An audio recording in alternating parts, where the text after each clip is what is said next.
When we were kids, we did not have access to the conscious mind, meaning we could not choose the type of thoughts or feelings that we were experiencing. Meaning to say that when you were born up till the age of 7, whatever that you saw around you as a kid, right?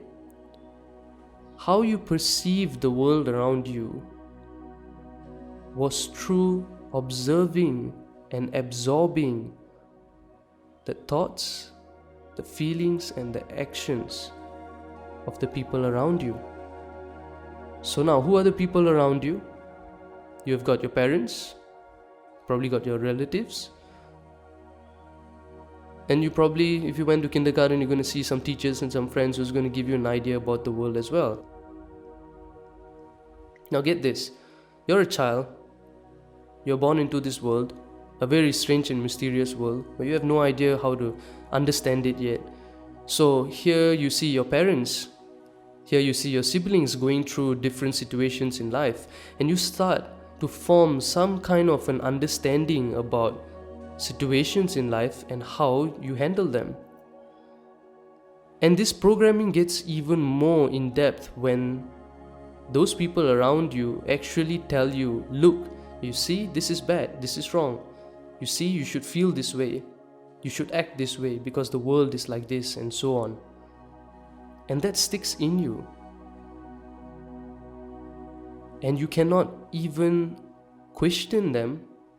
You cannot even try to understand any other possibility because your conscious mind is not fully formed yet. So all you're doing is just absorbing those things, absorbing those beliefs, especially because we've been given a name, given a race, a religion. So all these are beliefs that we involuntarily just absorb. Now, not all those beliefs are good for us. So that is why now, when you're grown, you go through life and life shows you something new, something different. And it's time for you to form a new perception. Now, what happens is, because you have also not been taught how to form perspectives in a good and beneficial way for you and for those around you, you just go back to consulting your beliefs, what you already know, or what you think you know. And you live through those lenses.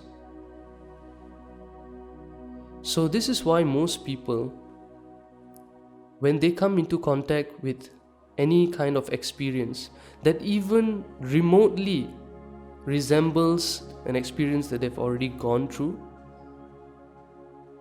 they will still judge it the same way. Because get this, their beliefs are in control. And it can be as simple as this. Look at this, okay? Now, in relationships, the kind of relationships that I have known, that I've observed, I don't see any communication. I don't see understanding and compromise. That was not the values that were there. It was more of just avoid it, show a bit of reaction, try to fight for what you want, injustice. These are the kind of things that keep on popping up.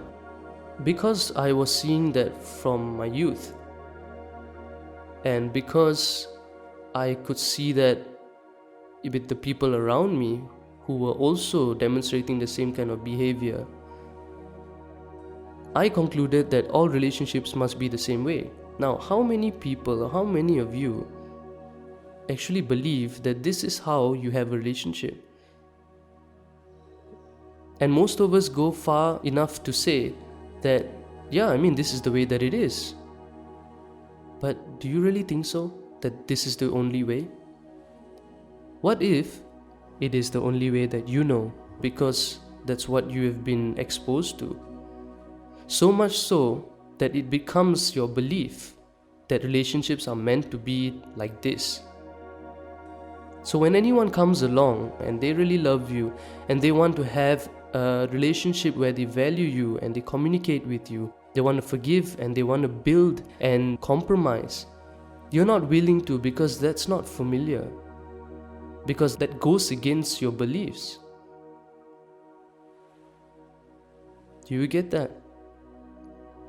So similarly, when I was taught about money or exposed to the perspectives about money, I could hear things like money is not good, money is evil, money makes you do bad things, money changes you.